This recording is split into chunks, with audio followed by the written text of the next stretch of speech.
It's like, and on your side, like glitter starts falling. fireworks in the background. What? Andrew, what the fuck happened? For some reason, just like a sailor and a nurse like kissing in the background. It's like, oh, okay, that's not even New Year. That's What are the you end of doing in World my War II. apartment?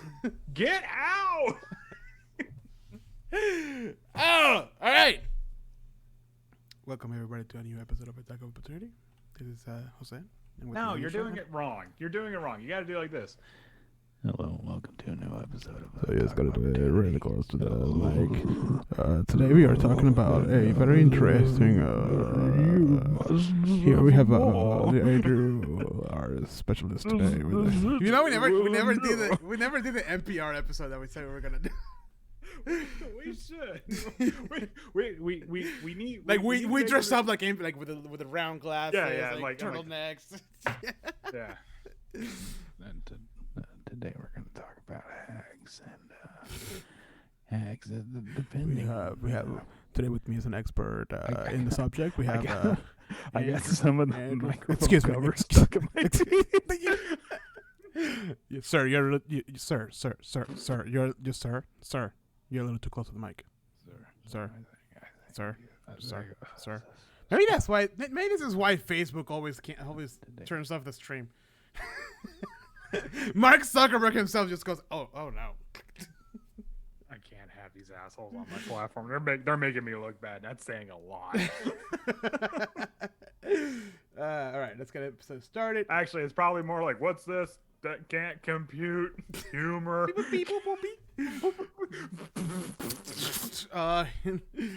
He's passed out again. All right, we have one viewer. It's that new fucking update, man. But at least now we know the weather.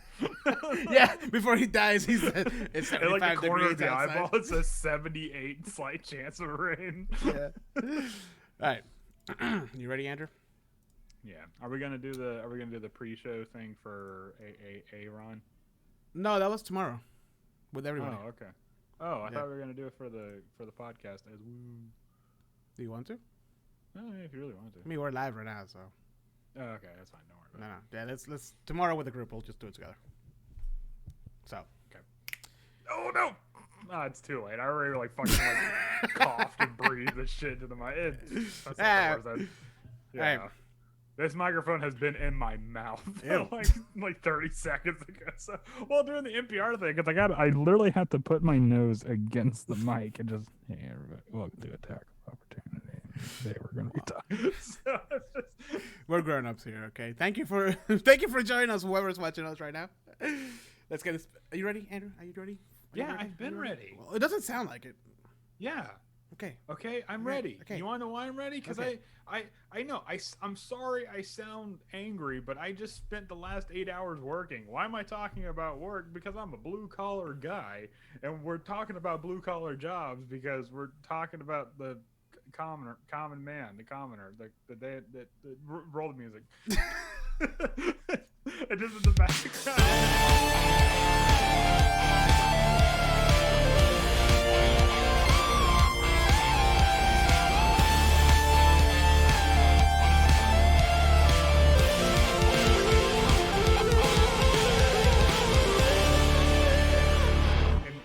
And then he can do anything?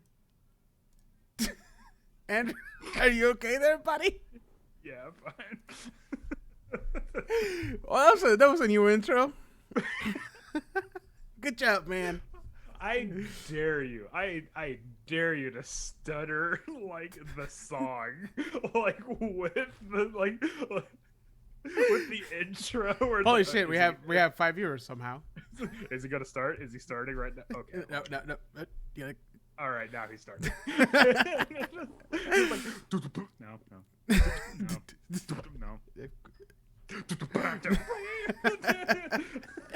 yes.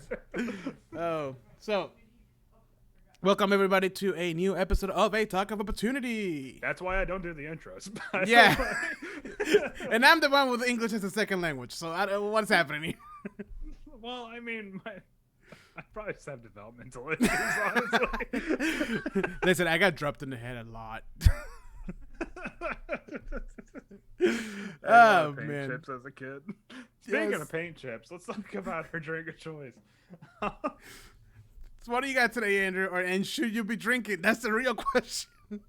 You know, that's actually a really good question. But today I am drinking a good old-fashioned Samuel Adams Boston Lager. And I know what you're thinking, Andrew. This is way too fancy of a beer for you, but not nearly as fancy of a beer for this podcast. Why are you drinking such a commoner beer? Well. There's a reason for that. Spoiler alert. But you already said it earlier on. Shut up! Well, I'll tell you what I'm drinking with a little bit of a story. It was the long time before, or as it's called now, last Saturday. We had people over, and Heather came to visit, and she got me some Last Days of Summer. Yeah! Even though summer's just started and it's really hot outside and I hate everything. Yeah. I wish it was the last days of summer. It's not. Let's pour this bad boy. To be fair, though, the last days of summer in Florida will be like the hottest of the universe. Yep. So, no, I'm talking about like the last days of summer ever. Oh. It's like when the sun winks out. Oh, it's just a normal day in Florida. Yeah, right. God, So can you believe the frickin' heat index yesterday? It was insane. It was 103 or like 109, and it felt like 120. It was disgusting because, of course. No. That was after. It was like 96 with humidity, and it said it felt like 109. And there were some poor bastards outside working on putting in the screen. Wow. Like yeah. I'm like, You tell me that you didn't do it yourself, like you told me you were going to. I mean, and then I was out there by myself. Alone listening to the house building theme from Red Dead Redemption 2. Yes. Just by myself. Hey, that's a great theme. Oh, this is a delicious beer. God, The it's so best good. song on the album. And That you were just like, is this the best song on the album? Like, no. Is this the best song? No. And then you were like, I just got to the part done with the part where you build the house. I'm like, that's the best song on the album. Oh. But we're not here to talk about Red Dead Redemption because we don't talk about video games. Video games are a joke. But I mean, we can talk about building a house because that's that's true. probably what a commoner would do. That is true. All right, so today's episode, if Andrew didn't give it away already, it's all about the regular, the average Joe. That one guy who's like picking up a six-pack and going home, and just before he gets there to see his beautiful wife and daughter, he gets smashed by a giant who was just happened to fight a couple of adventurers across the street. Yeah. Or you know, he's going home, and while he's getting the six-pack, he notices some douchebag rogue trying to pickpocket everybody.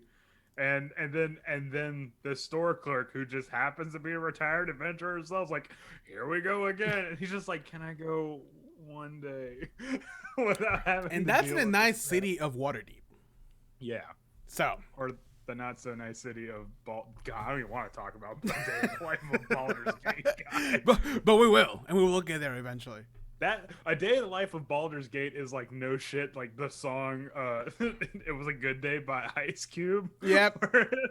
Where he was talking about like, man, I didn't have to use my AK today. It was a good day. It was a good day. Andrew, tell me, what is a CR 1/8 commoner? Okay, so I think the whole reason now, I imagine people are probably gonna be like, Andrew, why are you talking about the most boring, literally the most boring stat block in the book? And it's kind of give a little bit of perspective, because think about it, the normal person, you, me, the person on the other end of this, Kevin, I'm talking to you. Like we're commoners. Like we are CR 1/8 commoners. We have a +0 to all of our stats. We have 4 HP. Yep. So just think we do 2 damage max, and that's with a crit. So I mean, just kind of think about that and just get a little bit of perspective, because it's really easy to lose that perspective when you are a 180 HP tank of like stone wall of death that can dish out just as much damage that you can soak up. And it just really allows us to be like, okay, just kind of pop yourself and put yourself in this fantasy world just to see on a scale of 1 to Jesus Christ how fucked you are compared to like what it is to be like a player character. Yeah. You know. Yeah. I mean, because like even like a level 1 wizard is already healthier than a normal person. And that's saying I think it's a good. What I'm looking forward to this conversation is like, you know how like some people say that in the Olympics they should have like an average Joe compete so we have a point of reference, because we have all these like, you know, Herculean type, you know, athletes. Yeah. We have no point of reference. Yeah, okay, that guy is better than that guy, but the guy that's last is probably way better than what you will ever do in your whole entire life. I mean, think about it. Like think of right now, just going off the very first session of Rhyme. I know. Like Rhyme of the Frostman, I know everyone's all like, "Oh, Octavio, he's the weakest one," but I'm like, he's twice as healthy as a normal person, and he has spells. Like, if he could probably rule this town with an iron fist right now. I mean, it's baffling. Let me like, take some notes real quick. Hold on. When you really think about it, it's like, okay, give me the weakest monster you can think of besides Snake. a commoner. Like, I mean, no, monster, not animal. A goblin. A goblin. Okay, perfect example. A goblin. A goblin's a CR 1/4 monster. It has, I think, like what, 8 HP or 6 HP. It's still above average, and it does on average 4 damage. So 1 hit from a goblin can kill a person. So toe to toe. That's 15 AC, 7 hit points. There you go. Yeah, and a +6 to hit. What am I looking at? +4 to hit, and it was 1d6. Yes. Yeah, so if a goblin were to burst in this room right now, I'm dead. Yeah. Like, that's just, I mean, I might have a fighting chance, but it's probably not going to happen. Yeah, you'll come out harmed. Yeah, or grievously wounded. Like, I'll be lucky if I come out in one piece. I mean, they do use scimitars.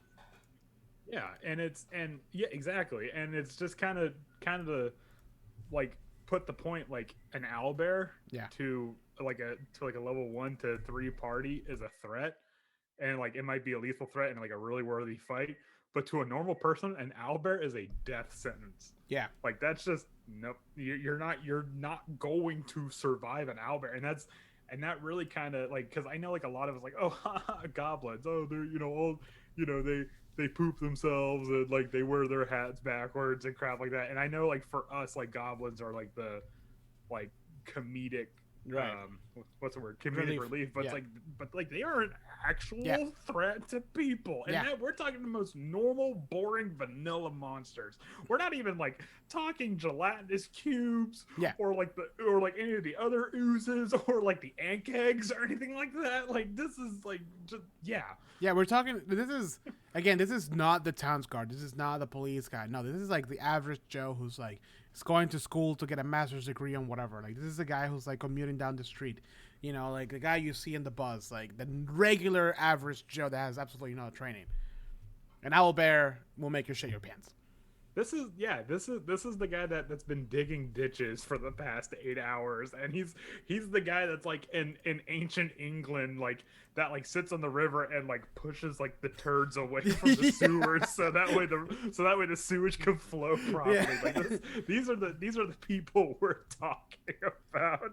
Yes, and it's just like and like before we even get into like the horrifying like pretenses of the settings, just kind of wrap your mind around the fact that pick a monster, literally any monster from the Monsters Guide, and it's gonna be like the stuff of nightmares for a normal person. I mean, a dagger, the weakest of all the weapons, you know, without proficiency, it's a 1d4.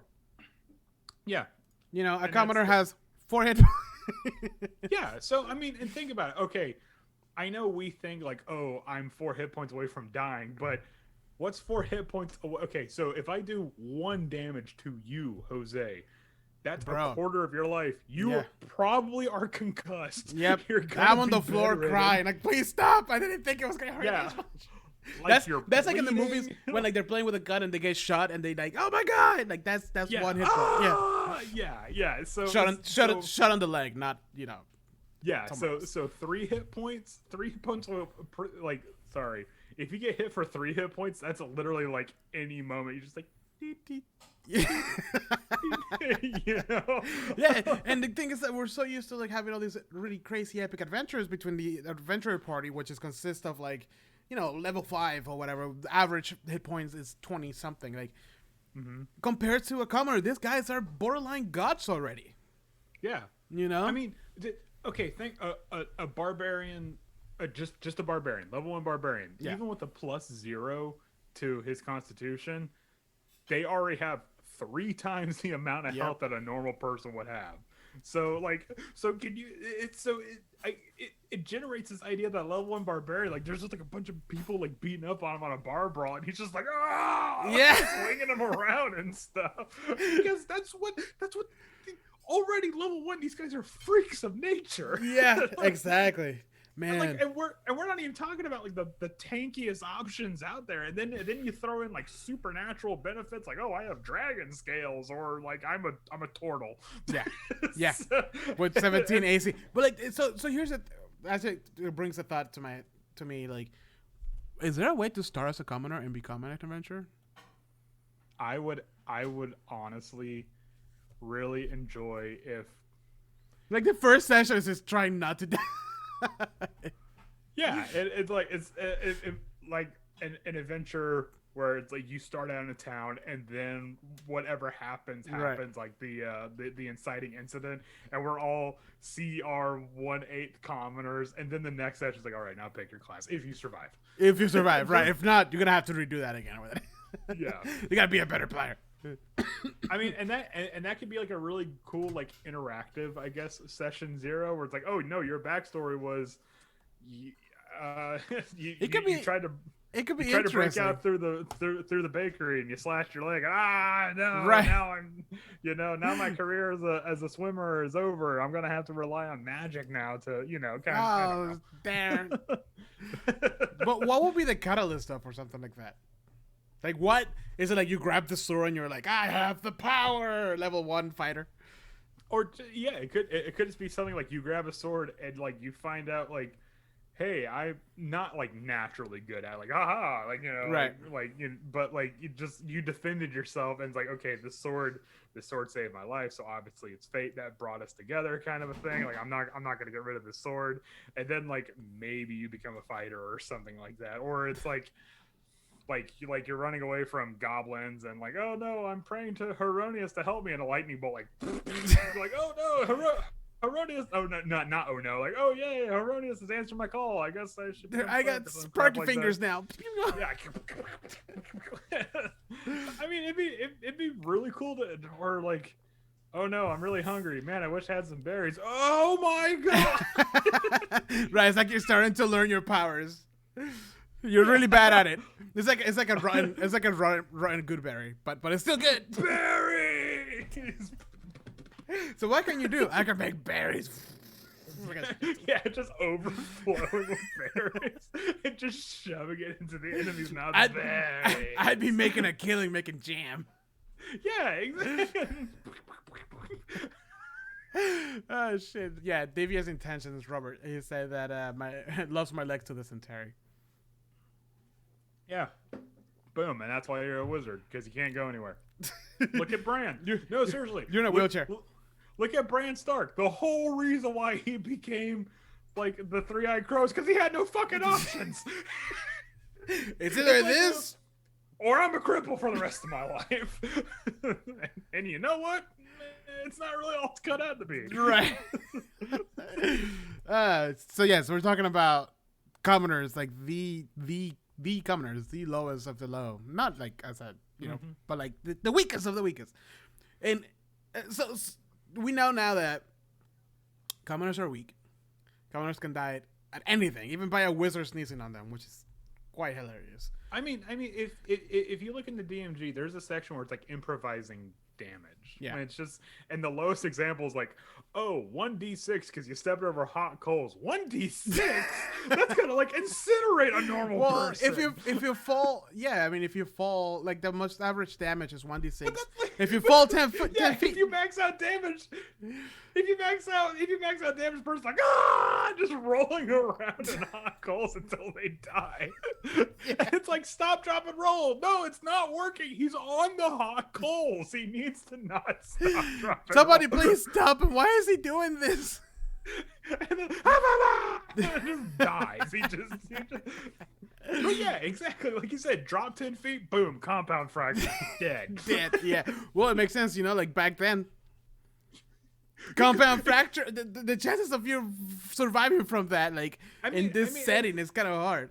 You don't have the money to be healed by a wizard or by like a cleric.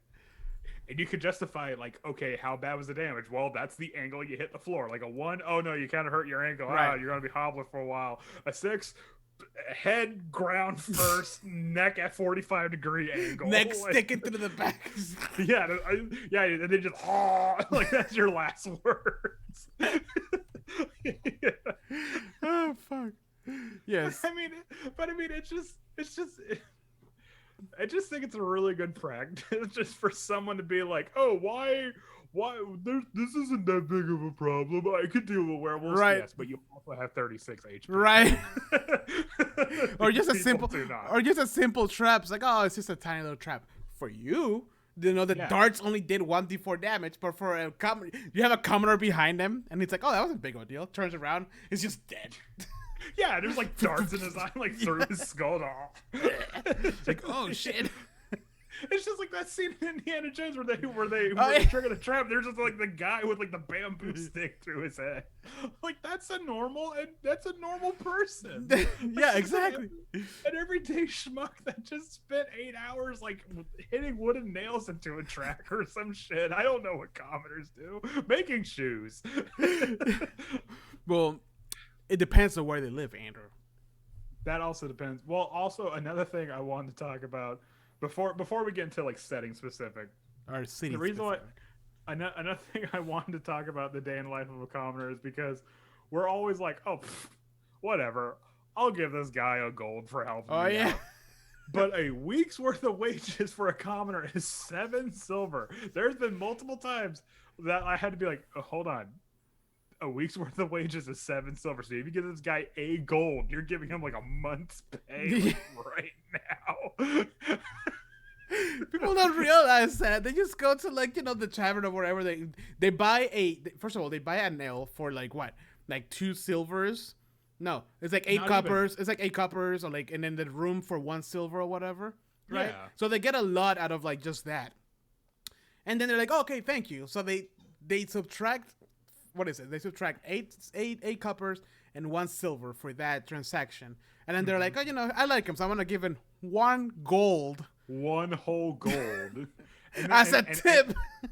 And I would imagine that's the moment where the second the gold is out in the open, the room goes silent, and you could hear the coin just like... And everybody just... on the...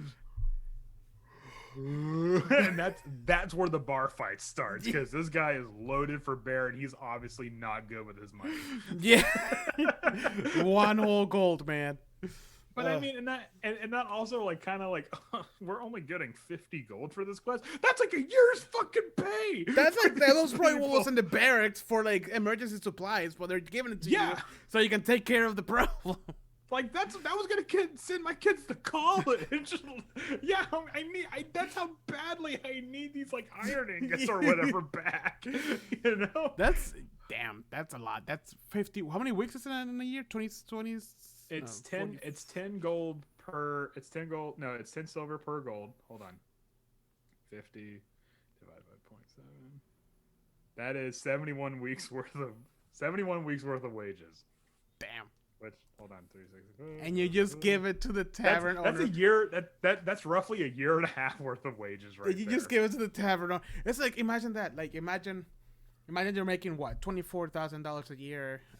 Well, hold on, because D&D is like a fantasy world where there's no such thing as like poverty and stuff like that. Right. So let's just say it's like, but there is, but it's not like how it is now. Like we're not gonna get political, but like how everything is kind of like idealistic. So let's say like let's round it. Let's be like 35,000 a year for a commoner, like a normal everyday person. Right. You know? Right. and then you know your job is to, I don't know, pour beer to, you know, you're a bartender. You pour a beer down, and he doesn't. It's not a check that you slide in and you think it's like $100.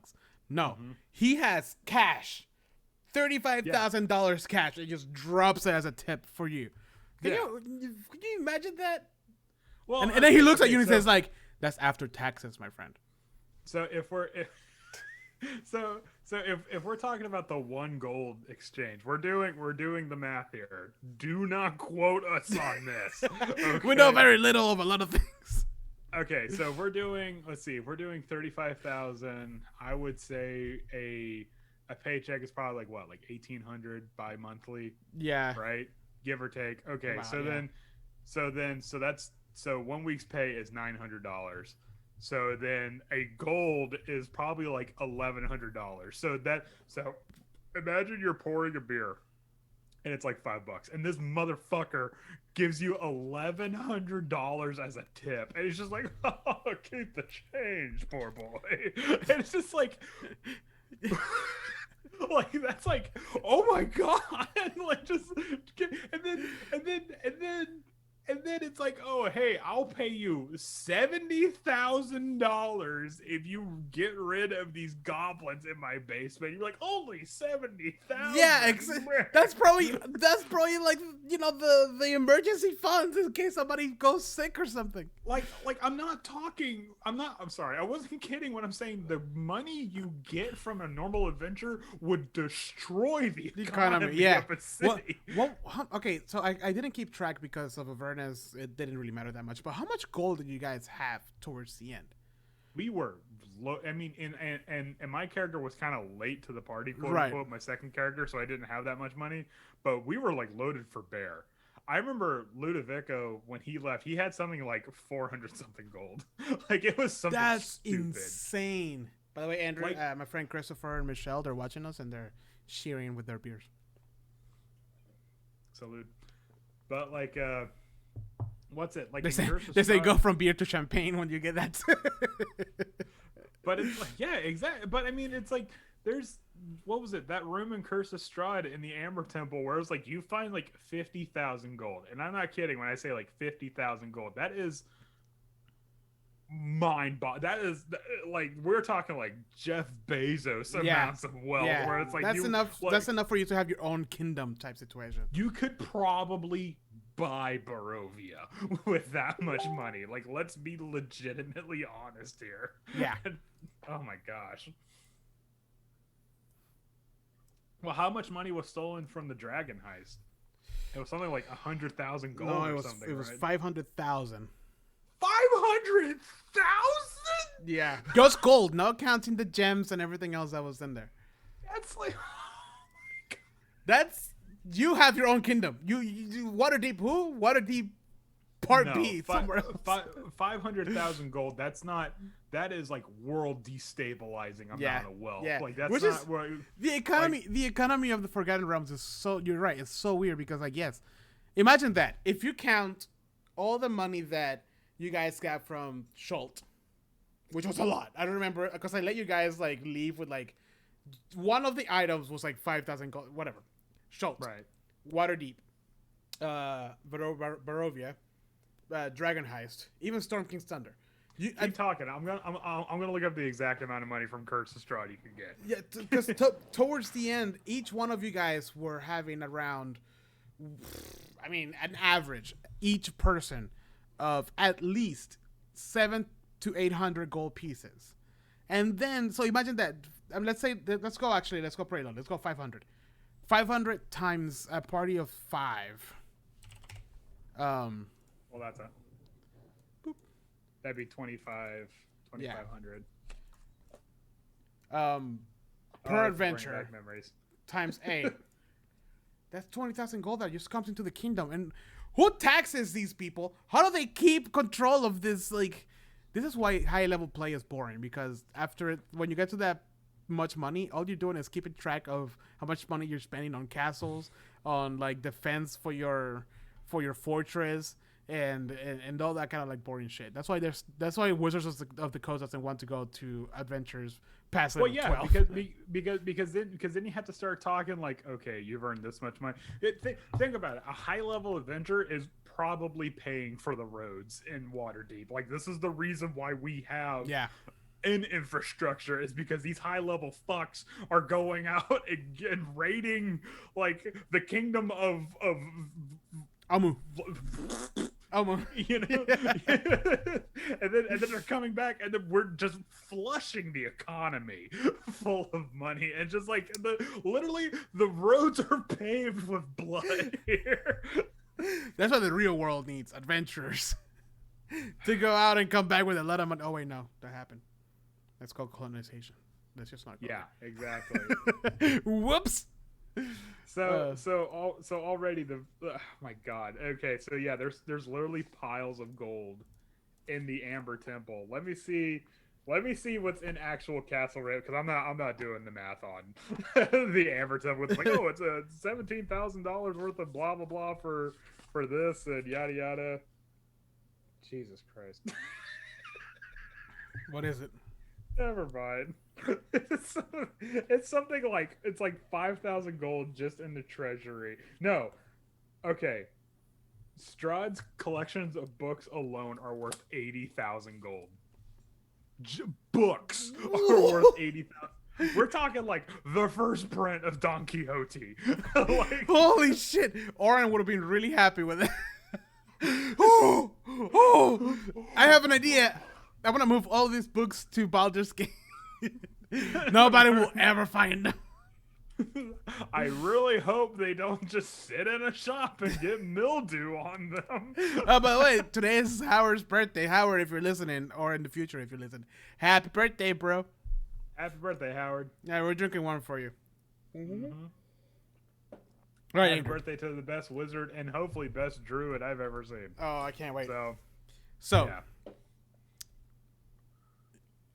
If there's anybody that can make me turn around on a druid, it'd be him. Anyways, go on. A commoner will never, ever in his whole lifetime will see anywhere near what a level 1 quest would give a level 1 character in terms of gold.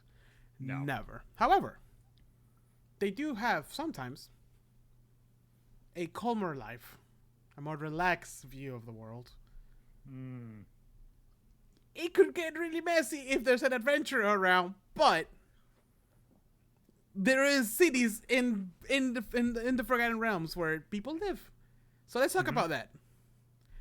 Let's talk a little bit about. Let's start with like one of the biggest ones. And by the way, the full disclosure, we're not.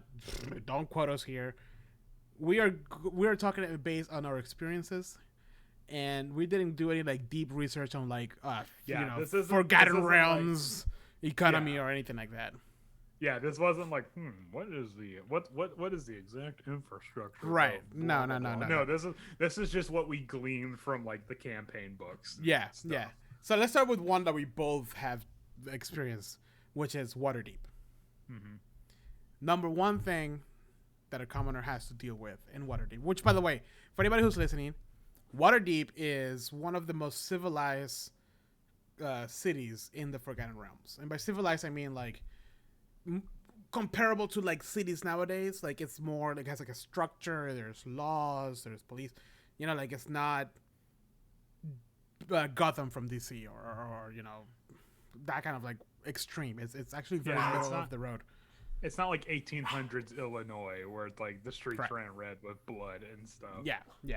So the number one thing that commoners have to deal with in Waterdeep, Andrew, drum roll, once a month, if you're caught inside of a building, if you're in the street, you're safe. But if you're inside drinking a beer, nice and cold, you have to deal with taxes. Because unfortunately, canonically, there are no level 18 adventurers going out, fucking up a Demi-Lich's day and coming back with his treasury full of ziggurat crystals. Yeah, right?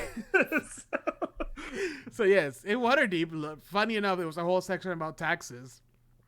I remember we were all like, wait, why is everyone out on the road? And I think it was Alex. He's like, shit, no one go inside the building. It's tax day. So in the realm, not the realm, in the what am I thinking? What's the word I'm thinking? The lore City? of Waterdeep. Taxes only apply if you're inside of a building. If you're outside of a building, you're safe. How did that make sense? I can't remember right now, but it was essentially you will like once a month, you will be outside on the street and you will realize, Andrew, we're live. What the fuck are you doing with your mouth? I had something stuck in my teeth. I'm sorry. Oh, okay. It was really bothering me. Okay. It's been bothering me for like the past hour. I'm like, I can get it now while he's talking. Clink. Oh, it was my tonsil. Oh. I don't need this. Anyways, so once a month, you will find like you will be up. Let's say you guys were actually like the day started and you were going to see I think the Blackstaff Tower or whatever. And as you were walking, I started describing how there was a lot of people on the street, more than usual. And by I mean the street, like shoulder to shoulder, like New Year's Eve at Times Square type people, like Pre-pandemic. Yeah, pre-pandemic. And yes, I think it was Alex. One of you guys was just like, "What the hell? This is so weird." Because I described how long it took to get through like the main road down to like where you guys were going. Yeah. And it's like, oh shit! Nobody go inside because if you went inside, guards will find you and like there were guards everywhere because Waterdeep is a very lawful city, and they will tax you, no matter where you were. Even if the building wasn't yours, you'll be taxed. There was that rule exception that if you're outside of a building, technically you can't get taxed. And my dumbass was like, "Oh, is there a parade or something?" What's going on? The parade of tax season, that's what it was. No, Uncle Sam's parade. So yeah, so this is the IRS. Yeah, so this is something a commoner will actually experience on a monthly basis living in Waterdeep. Why would you want to experience this in Waterdeep? Because Waterdeep is one of the safest cities in the Forgotten Realms. Like legit, there's like 3 types of guards. There is a walled city. It has districts. It's very much. It's like here in Orlando we have like the Milk District, the Art District. Like it's very much like that. Wait, the what district? Milk District, because there's a milk factory. That's where. I was like, there's a lot of food and stuff there in that area. There's a lot of creamery. There's like gang warfare between. Yeah. Anyways, we're not gonna talk about it. 2% whole milk. Non-fat. No, it's like a scrawny little one. No fat. And then there's one guy that's like almond milk. Strawberry milk. Oat milk. However, one fun thing about Waterdeep is that there are these huge statues littered through the whole city. So living in Waterdeep, you just grew up with this. To you, it was just made by a human. It's part of the beautiful city, the city of splendor. And all these statues are in different poses. Some of them are like standing up. Some of them are like holding a shield. Some of them are holding an orb. And to you, they're just statues. Like, you don't know what the fuck it is. You will probably go your whole life without knowing what it is. There's actually houses built around them and like platforms and stuff. Like, it's just a part of the city. It's probably like the Colossus of Rhodes, where you're like, "Whoa, that's cool. All right, anyway." Right. Like during water, got to sell this bread. Right. If you live in Waterdeep in like a moderately priced apartment, and people come to visit from like winter nights. What's a Neverwinter? And you're like, "Oh yeah, I'll take you on a tour of the city." You will go and show them, look, this is the whatever statue. This is the whatever statue. And then, you're chilling. There's like this really nice like brewery. You're showing them some of the local sours. Like, oh yeah, this is a really good one. I had it the other day, blah, blah, blah. And all of a sudden, it starts trembling and everything starts cracking around you. And your cousin is just like, oh my God, what's happening? Is this a normal thing in Waterdeep? And you're like, no, I don't know what this is. And then you look outside and the fucking statue is moving for the first time ever. And there's like 4 adventurers flying on top of it, trying to fight a dragon orb that is coming down on it. And then, you die. Yeah, because a stray like plume of fire breath or acid breath. And then that's The wizard rolled a 2 on its acid orb or whatever it is, and it like missed, right? And the DM, you hear a booming voice of a DM in the sky. It's saying, "Oh, you missed, next." And then you're like, Like the clouds, just like the thunder, like you miss. Yeah. Meanwhile, the statue, the foot of the statue comes down and you miraculously survive as you hear the booming voice say, the statue moves 20 feet this way. And then out of the corner of your eye, the spell that the wizard missed lands on your cousin and melts it in one swift hit. Jesus Christ! Just 20 seconds ago, we were talking about saisons. And then you look up and you're like, what the hell is happening? And you see a freaking band of dragons trying to enter the city. And when they do, there's like magical like dome around the city activates. And then you realize that you've been protected from dragons this whole life. You didn't have to know, but now you do. And your heart is racing. And then you hear the wizard cast, I'm gonna cast Fireball at 6th level. And you're like, 6th? What? No, you hear the cloud say, "Roll me." Shadows burnt onto the wall behind you. The cloud says, "Roll damage." And a couple seconds later, you hear the other. They failed their deck save. Roll for damage. You hear where they're like, "Wow, those are all natural crits." Wow, that was a really good roll. Good job, guys. All right, we'll see you again next Saturday. I can't make it next Saturday, and then they cry. God damn it. And then the clouds dissipate. And now the statue that was previously like kneeling down, holding the house, is now in the middle of the street, walking towards the wall, but frozen. Because you are And then for the next week, that commoner has to deal with like this Hiroshima effect, and then the clouds start coming back. Well, the way it works is that once everybody leaves, the adventurers leave for because the session is over, life still goes on. So they have to clean everything up as much as they can for a week. And I would imagine those adventurers are like, man, that was a really hard fight. Because they always want to take a long or short rest immediately after a fight. So it's just like the wizard's right where he's at. And you see them up there floating. You're like, this guy just decimated the city. And you're just letting him sleep. And he's like, well, he's the PC. The what? What does this mean? Meanwhile, you turn around and you see a beholder just... What is that thing? And then just shoots you with a petrification ray, then you're dead. That's it. Your whole because you don't have a constitution save. What are you talking about? That was the most interesting Saturday you ever had. Yeah, it's just your life fell apart in the span of like minutes. And that what happens to a commoner in Waterdeep, guys. That's Waterdeep. We're talking like the most civilized city. No, but think about it. Okay, so one of the most. Okay, I was actually going to talk about the most boring encounter, but I'm actually going to talk about the surprisingly lethal encounter we dealt with. And I was just like, "Hey, there's something going on in this apartment. Let's be heroes for the day." Oh yeah. And there's just wait. Rewind a little bit. You gotta explain that a bit. I think we heard like screaming or something. No, you saw like a little girl like asking for help and then running into an apartment building. Yeah, and then we're like, let's go be heroes, and we go kick down the door, and there's these cultists, and they're summoning a demon, and they start summoning hellhounds, and the fight goes sideways real fast. Yeah, and we're just like, and I think that is legitimately the first time in the history of D&D that I've played where we're just like, you know what? This wasn't our problem. This was not my pig. This was not my farm, and we just left. We're just like, they had this situation handled before we got here, and we that was the first time we just legitimately left the combat scenario. Just like, all right, let's just continue on with the story. But that's just happening.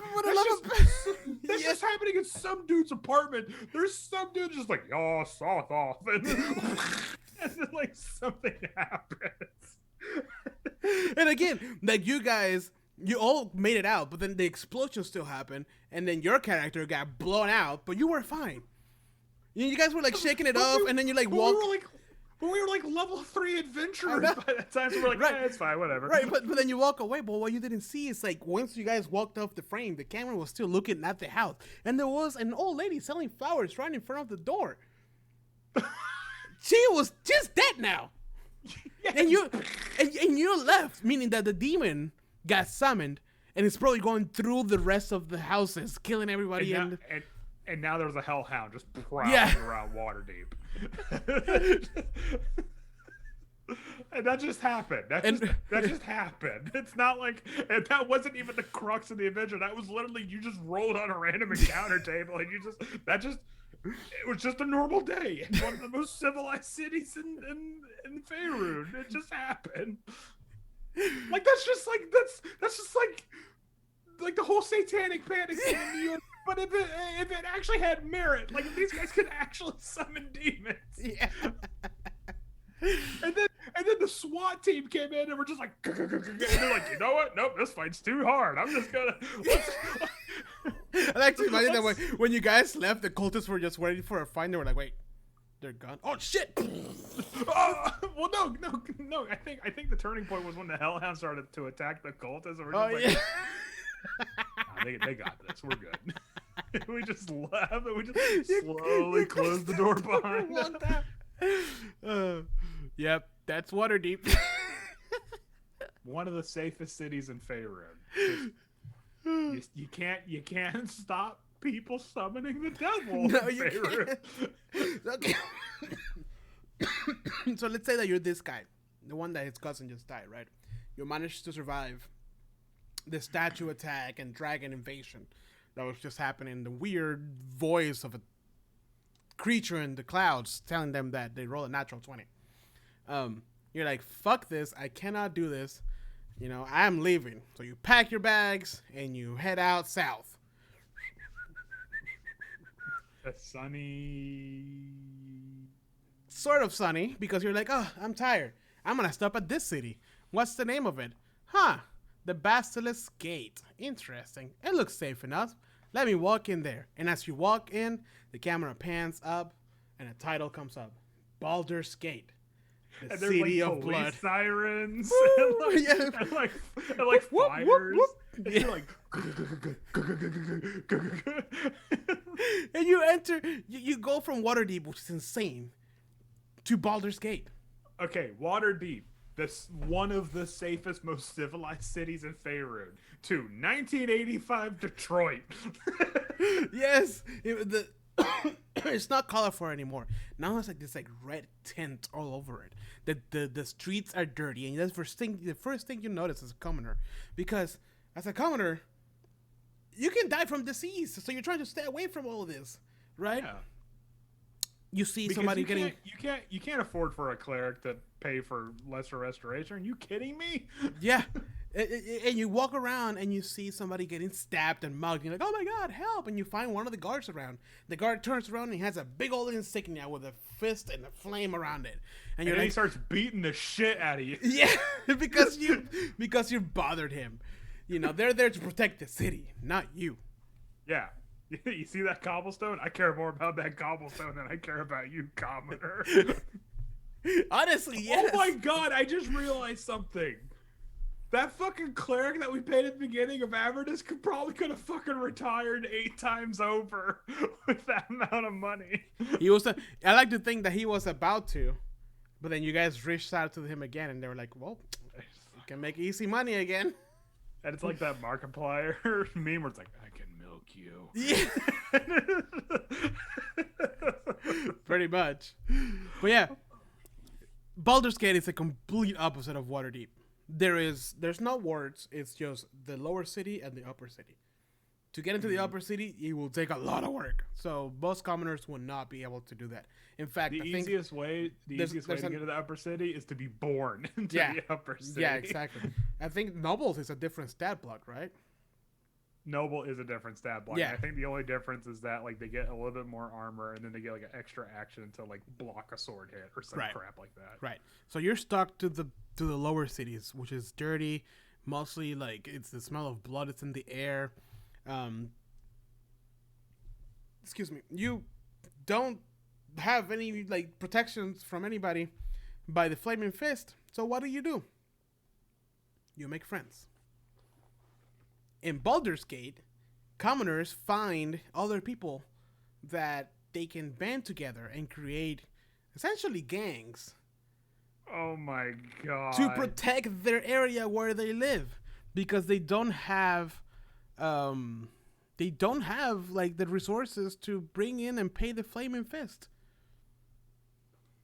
Okay, so just so you're aware, a thug, a normal street thug that you would probably regularly encounter in Baldur's Gate, has 32 HP. Just to give you an idea of how much of a fight that would be, and a thug is a 1/2 CR Yep. creature, by the way. So 32 HP. That's like a normal like bandana wearing like gang member guy just off the street. You would probably encounter that a lot more than you encounter common people in Baldur's Gate. Yep. And the common people here probably are descendants of pirates, if not pirates themselves. You know, because and that's even talking if you made it to the city of Baldur's Gate. Like, we're not even going to talk about random encounters on the way right. there. I like to assume that they paid somebody to take them there in their cart with protection. Yeah. You know what I mean? But yes, if you live in Baldur's Gate, you have to do a couple things to survive. Be in the good graces of the Flaming Fist. Mm-hmm. Buy them beer, whatever you gotta do. But just know that they won't protect you. And you have to make... just know that they don't protect you. Yeah, and then you have to create your own crews to take care of the area where you live from a level, a CR 1/2 of a basic. What monster do you say? Sorry, I can't think. The thug. The thug. Yeah.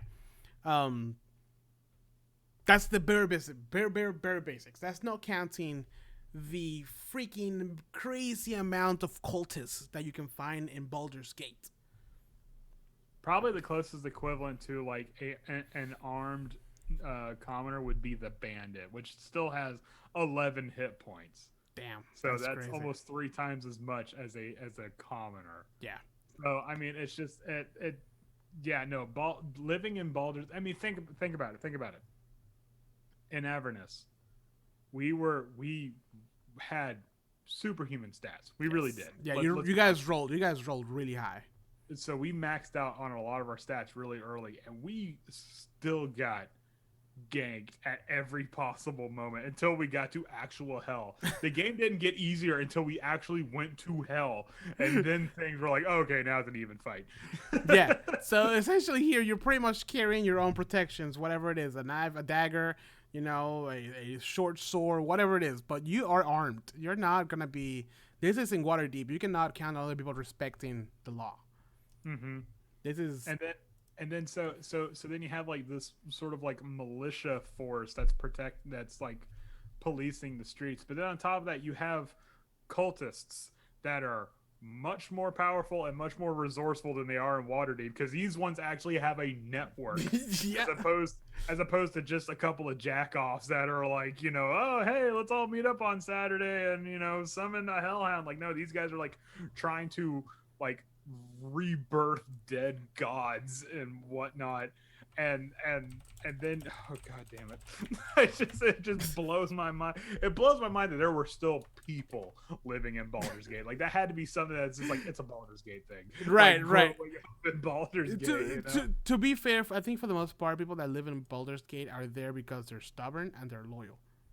Mm-hmm. You know? No, that's what I'm saying. Like, it's a Baldur's Gate thing. Like, yeah. You wouldn't understand. It's a Baldur's Gate thing. You know, like, yeah, yeah, I know the streets are sticky with blood every day, but we got really good pizza. So yeah. I mean, it kind of makes up for it. Yeah, exactly.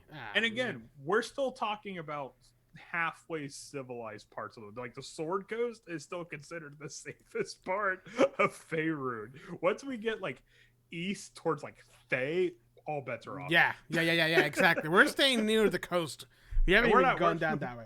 We're not even talking about Thay, because Thay is just like, hey, are you a commoner? You're dead. Okay, whatever. Like, you're either dead or you're a slave, and so it doesn't matter. Yeah, exactly. So let's step a little bit away from the Sword Coast then. What about somewhere like Barovia? Okay, so you're Gary the commoner, and you're like, you know what? Baldur's Gate isn't my thing. You know, I don't like the energy. I'm getting a lot of negative chi from this place. I'm just gonna go, you know what? I'm just gonna go. Just see where the road takes me. You know, just maybe I'm a wandering kind of guy. You're going out of the forest. You're like, oh man, I'm really sleepy. I'm just gonna sleep against this tree. And you don't notice that the fog starts rolling in. All right, and then you wake up and it's like, wait, where am I? And you follow the fog. Okay, first of all, if you remember in the very beginning of Curse of Strahd where your character's like, I'm going to walk back into the fog, and then you start choking? Yeah. That would have killed a combat. Yeah. Just be like, I'm going to walk back. Didn't it do like 6 damage like instantly for me? It started, I think it did some sort of bludgeoning damage to you, because bludgeoning is the closest thing to strangling damage. Yeah, it did some sort of bludgeoning damage, and you got like a level of exhaustion, if I remember correctly. Yeah. So it was just like, dead. You just the air in Barovia kills a commoner. All right. So if they somehow manage to make it from the spooky trail, as I like to call it, to the town of Barovia, you still have things like dire wolves just living in the woods, just doing their thing. And because apparently the only thing in the woods are dire wolves and people, you can kind of see where the food chain is on that. There's dire wolves, there's werewolves in the woods. You got what's it? You got revenants. You got just revenants and just swords and stuff. We're not scarecrows. God, you got scarecrows. You got what? Hold on. What are those little like stick men or like? The blights. Yeah. Yeah, you got blights where twig blights. A twig blight, which is the weakest blight, can kill a person in one hit. A normal person just that's a stick. Right in the that's a stick with little stick arms. Statistically, he's like this big. Yeah. You can't. For audio listeners, I'm holding my fingers like about 2 inches apart because they are considered a tiny creature. Yeah. So, and then if you somehow manage to make it to the nearest town, I was gonna say city. There ain't no cities in Barovia. if you manage to make it to the nearest town of Barovia, which is the town of Barovia, it's a place so nice they named it twice. Aww. So you guys never explored this, which is kind of a shame, but hey, whatever. But if you were to just knock on a random door, there was like a 50-50 chance it could either be people that are huddled in there because they're scared, or zombies. Just just zombies just pour out of the house. Why? Because it's Barovia and spooky zombies. Holy shit. Yeah. So then you're like, oh god, I need a place to sleep for the night, and then so like you manage to like find an abandoned house that's not full of zombies or rats or what have you, and then this little old lady starts walking down the road with a cart, and there's the scrumptious taste of meat pies in the air. And you see this little old lady selling empanadas, going, dream pies, 1 copper fish. Only a copper. Well, I mean, I don't know, but for a commoner, you're like, man, I'm really, and like your son was like, because you've been running around all day, so you're like, okay, yeah, I'll take a dream pie. Don't worry about the Constitution save. You're not going to make it. Next thing you know, you're hooked on dream pies. All right. And you start to understand why people are selling their kids to get more dream pies. So then you're like, hey, I'm going to go out and find this bakery. Oh no, I made a wrong turn. I am at Castle motherfucking Ravenloft. That's right. Cause it's so close by. Because it's just like Barovia, Castle, the rest of the map. Yeah. And it was literally like you could have gone to the end of the game at the very beginning if you're good enough, but you're not, so don't worry about it. but Gary just stumbled upon the castle.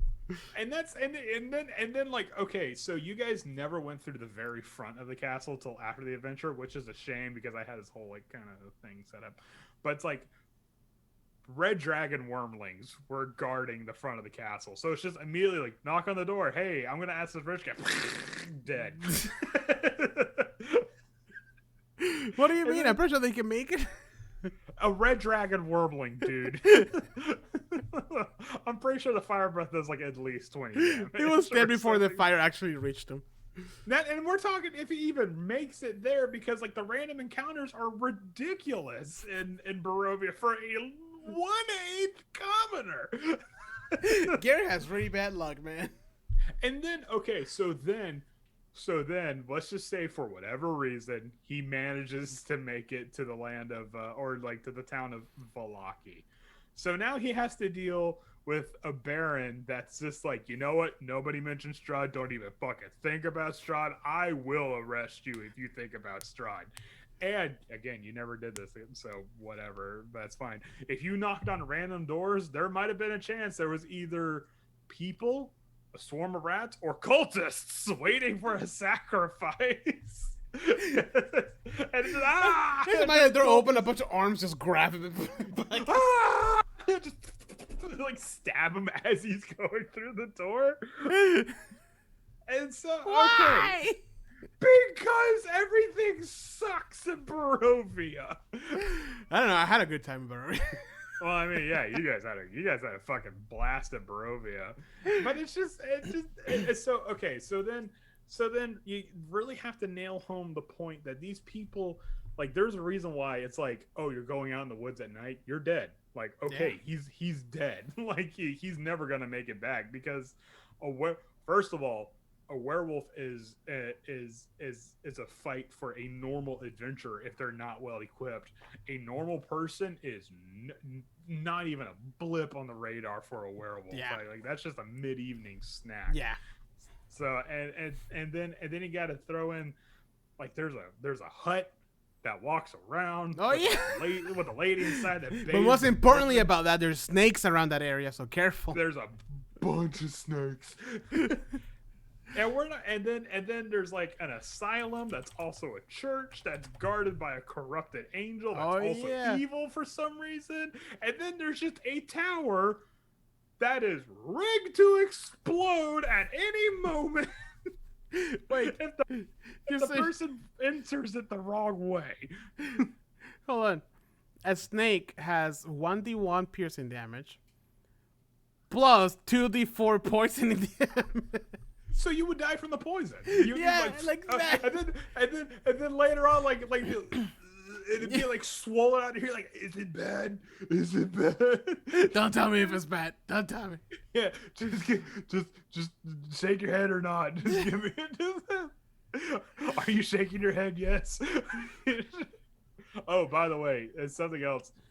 Remember the door dance that you were so obsessed with? If you messed that up, an adult blue dragon would have popped out from the door. What? Just so, what the hell? So I mean, it's just like, okay, like these areas, particularly Barovia, because I think Barovia is like way off the like they're technically civilization because there's people living here, but it's like. That is just such an area where it's like every day people are dying and not from natural causes. And I haven't even factored in the fact that the vampire lord of Barovia just kind of does whatever the fuck he feels like. They just like, hey, you know what? I'm just going to terrorize these people today. Ha ha ha ha. Just, you know? I'm bored. I haven't had my afternoon exercise. It's just hey, Rodney, when was the last time I terrorized these people? I'd say about 2 weeks. All right, you know, we're overdue for it. Let's go. Come on, we're going on a road trip. Come on. Get in the coach. Ah! Make sure you get your coat. Yeah, exactly. I mean, it's just, and then you got like crazy wizards disguised as elks that are just like in the woods, and it's just fucking, oh my God. It just, no wonder oh my God. So that's why people didn't leave the towns. I mean, exactly. You would be terrified to leave. Like, there's a reason why, like, Valaki, like, gated their towns with, like, iron and stuff like that. And just like, no, you are not coming in here. You are not coming. And if you went to the last town, which you never did, but if you went to Kretz, you wouldn't get in. They'd be like, no, we're not letting you in. Sorry. You got to do something for us first. We got to know you're on the level. So you got to do something for us before you get in. Dang. Because it's just like, you know what? We've lost way too many people from just stupid bullshit around this area. I'm tired of this shit. Yeah, just no. You know what? Just lock it up. We're fine. We're completely insular now. Yeah, we have everything we need inside the walls. And it was. That was kind of the whole idea of the town of Kresk, where it's just like, now we can provide for everything. We're good. We don't need anybody. Damn, that's So- crazy. We never made it there, did we? No, I mean there was really no reason to. The cards were literally not in your favor to go there. Mm. But I mean, it's just like these are areas that are so dangerous that just travel. And I'm not even talking like random encounters like monsters. I'm talking about just conditions can kill you. Yeah. Where just like you trip and you fall from a precipice that's a little too high and you die. Yeah. or you've been accruing exhaustion because you're walking through mud and you're clearly not. Yeah. If you really want to throw elements in there, we can talk about Icewind Dale. No. I don't want to talk about that. That's gonna be a spoiler. Where people are literally sentenced to die by just, I need you to leave the town. No, I don't want it. Spoilers. No. I wouldn't do that to you. Well, let's say that Gary got so far he's gotten in Barovia alone, burned by a dragon, bitten by a snake, exploded by a door, kicked out of a city. He's all Cursed alone. by the Vistani. Cursed by the Vistani, of course. Because the Vistani has curses, which is something I was like, I really should have brought in there. But it's like the Vistani be like, you're blind now. You pissed me off. Dang. Yeah. And then one day he just decides to go take a swim in the lake, right? And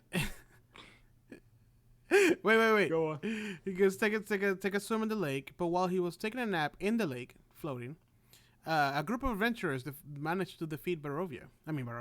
The land of stabbing the ground. With just like clumps of dirt shooting up. No, they managed to defeat Take this, Strahd. you fuck. And all of a sudden, Gary managed to float out of the lake into the sea of the Sword Coast. He gets bit in the neck, passes out, rolls into the river, and takes him downstream. And he wakes up being awakened by Port Nansaru and all of his vivid lights and music and people. Because now he found himself in the island of Schult. Disease. Where you're like, oh, thank God, it's a tropical paradise. Yes. Malaria, what? At first, you think it's like the greatest thing ever. It's beautiful. It's nice and warm. There's sunlight. There's dinosaur racing. He makes it to the port in a freaking not pterodactyl. What am I thinking? No, not T-Rex. What's the little ones called? The ones that run really fast. Velociraptor. A Velociraptor. It's on his face. It's and then he's like, oh my God! And then he realizes that the Velociraptor is being pulled by a chain because it's being controlled by a human. There is dinosaur racing in Port Nansaru. And this is the greatest thing he's ever experienced after everything he just happened to go through in Waterdeep, Baldur's Gate, and Barovia. So he's extremely happy until he realizes that everything in Port Nansaru is more expensive than usual. How much more expensive? Well, 150% more expensive, but still expensive. Holy shit! And this is after dealing with the storekeeper in Barovia. It's like, oh, you want that? You want that? You want that tent? It's 150 gold. Fuck well, you. you gotta think about it. Like a lot of the stuff that they get come from the mainland. People that are here are usually adventurers.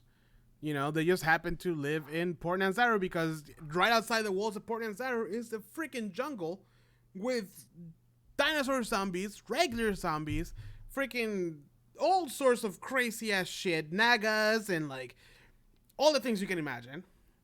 You only go out there when you have a plan. Like, I'm gonna go over there, kill, like, skin a T-Rex and bring it back, and that's it. I'm set for like a week or so. You know what I mean? Yeah. Like, that's like the main job in Port Nansaru. So as a commoner, you're poor. It's really hot now. Like right now, Florida hot. 200% humidity. 110. 200% humidity. I think that's called being underwater, man. No, it's 150 degrees outside. There's red wizards walking around. You find them really interesting. God. I forgot they're just red wizards just strolling around in Port Nansaru. There is a big chance you can be sold into slavery. There's a lot of things that could happen in Port Nansaru. However, isn't there also like a lot of those Yuanti like in Port Nansaru? Yeah, and you wouldn't be able to tell like that because they use the they're the full bloods. The other ones They're that called look like purebloods, humans. I think, aren't they? Are the purebloods? No, the purebloods are the ones that actually look like snakes all the time. Whatever, the ones that look like humans. There is dangerous in Port Ansaros everywhere. You just don't know it. At least in Barovia, you kind of get a sense that you're gonna die. In Port Ansaro, you're like, oh my god, I'm gonna go get some margaritas and go by the beach. Nope. No, they're the pureblood. The Malison are the ones you're talking about. Okay. Yeah. There's Yuan-Ti, Abomination, Malison. This is just from Monster Manual. Okay. Abomination, Malison, and purebloods. Purebloods are the ones that look like humans. I think that's why I was confused because like, oh, it's pure. Until you realize their eyes close sideways. Yeah. Like, Yeah. but then it's too late. You got a knife in the ribs. Right. Because I was thinking like I was confused because if they're pure blood, shouldn't they look more like snakes than humans? But whatever. You know, because they're pure blood. Whatever. Yeah, So, I get it. At this point, Gary has had it. He can't find a place to sleep. He doesn't know what to do. Somebody tells him like, what kind of diseases are in Chol? We didn't even talk about the diseases. all the type of diseases, included athlete's foot, So, trench foot. Damn it, no athlete's foot. athletes. Oh no! No, it's so itchy. What an inconvenience. But to be fair, for the most part, if you're inside the city, you won't have to deal with that. But the only way to make money that doesn't require you to sell yourself in Port Nassau is to sell something. Where are you gonna get something to sell in Port Nassau? Oh no. Are we talking like organ farming? No, well, I mean, Oh. could be, but no, it's Schult, the unexplored land of Schult. Oh, okay. So like, Oh my god. so borderline worse than getting your organs taken away from you. But you have a commoner who he had no plan. He didn't plan to come to Port Nassau. Usually, people who come to Port Nassau is because they have a band of veterans with them that are gonna go down into the jungle Yeah. and find some treasure. There's always a plan. He didn't Or have there's- some. Or there's somebody that is proficient with survival skills. Yeah. Think about it. Okay, so a level 1, let's just get this out of the way. Like a level 1 ranger with proficiency in survival skills is like a doom prepper. Yep. Like he has everything planned out Yep. already. Like he's the perfect survivalist. And then you're talking about clerics that Which have which healing. which that's already a job, a very sought after job in Port Nassau, because one of the main jobs is to be a guide in Schult. You know, so a level one ranger already has a foot above everybody else. Yeah, a level 1 ranger is already what's the word I'm looking for? Is already like in demand. Yeah, exactly. Just a level 1 8D. No, that's not true. A D10 ranger with like a +2 to Constitution. So Yep. 12 HP ranger is already like that is the job market. So this guy's out of luck, and he finds a rusty sword on the ground, and he looks at it and stares, and he remembers his cousin being squished by one of the statues in Waterdeep, and his apartment being collapsed in Waterdeep and set on fire, ablaze by a wizard and a weird, ominous voice in the clouds. He also remembers his trip to Baldur's Gate, and how many times he got robbed and bitten to crap, and how he Within fell the first asleep. 20 minutes. And how he fell asleep and woke up in Barovia. And deep in the back of his head, he says, He got addicted to the dream pies. got- And now he's in Port Nassau like, hey, you got Yeah. any fucking pies, man? he has a choice. He can either kill himself or become an adventurer. Because let's be honest, after everything he went through, I think he has enough experience for level 1. Maybe. And I mean, okay. That's actually, you know what? You brought up a really good point. How much? What is the experience cap to go from level 1 to 2? I think it's like 300. I think so, Right. yeah. Okay, so the experience need to go from level 1 to 2 is, let's just say 300 XP. One single goblin, I think gives like 25 XP. Let me do the math on that just to make sure. It is 300, by the way. It is 300? Yeah. Oh, wow, good for me. Good on me for remembering that. So then, let's say, okay. So then, in order to level up, a goblin gives you 50 XP. So you have to kill 6 goblins You have to kill 6 things that are able to kill you. Like talk about a and that's just six versus 1, because if it's a party of 4 versus 1 goblin, that 50 gets split up, Yeah. 4 ways. So you have to become a serial killer. Like you have to become a killing machine. Just get from level 1 to 2. Right. And like you have to become the thing. You have to become the monster that hunts monsters. Yeah. At that point, and that's just a level 2. Yeah. Yeah. So yeah. So that's the story of Gary and our level 0 commoner 1/8 CR. By the way, Kevin says hi. Hi, Kevin. Hey, Kevin. He says, "Hey guys, how's it going? How was session 1 of Rhyme? We're gonna talk about that in a little bit, but." Do we? Yeah. Do we want to talk? Is there anything else we want to add to the commoner conversation? No, I mean, I'm just. I'm just saying because we're about an hour and 10 minutes anyway. What would you say would be a good way to level up from 0 to 1? Honestly, would it just be surviving an encounter? Yeah, maybe? literally just surviving. Yeah, like not even winning. Yeah, it's like that milestone. Like you did well. Congratulations. Yeah. You're level 1 now.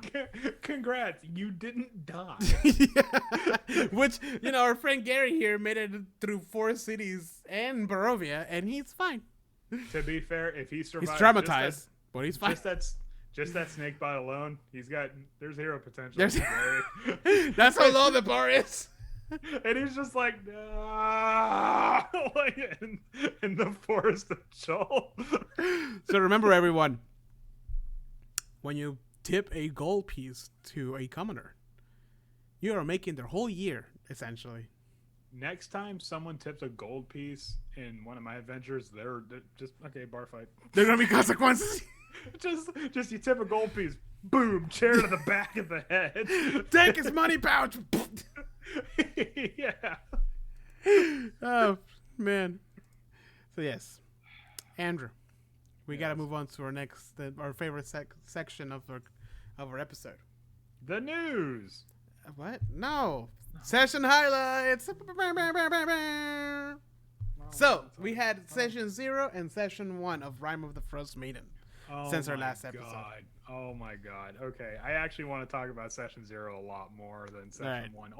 Only because I don't want to be like, oh, let's not talk about session 1, but because like it's gonna have such a slow start. Yeah. Like I feel like session 1 probably didn't have a proper like highlight. Like what I would say probably the closest thing to a highlight was when you guys were talking about the fish. Like for some reason that was probably the closest thing to a highlight. Yeah, it was an introductory session where we just were talking.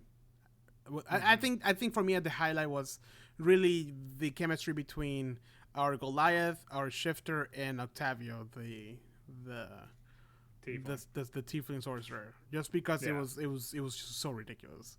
Yeah. Yeah. But session 0 though. Session 0 was very interesting because for those of you unawares, there's a key element in Rime of the Frost Maiden, and that is everybody goes into the adventure with a deep dark secret. And yeah, and this is something where it's like it's presumed like before the adventure this deep dark secret happens, and sometimes this deep dark secret might be the reason why you came to Icewind Dale, because Icewind Dale is like described as a place like normal people don't go to Icewind Dale. Yeah. Like you're here for a reason or you were born here.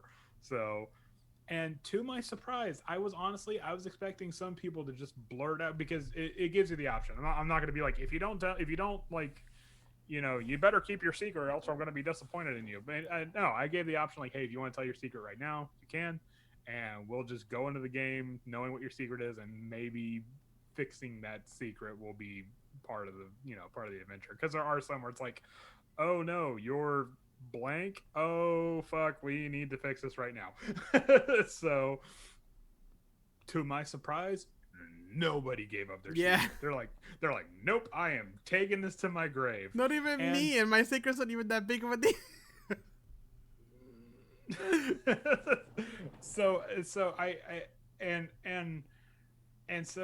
what really surprised me was nobody was like, anguished at their secrets, because there are some secrets where it's just like you are going into this game with a very big not a very big, but you're going to this game with a pretty noticeable like disadvantage, because like this secret's like you will put your group in danger or something like that, because something's going to happen.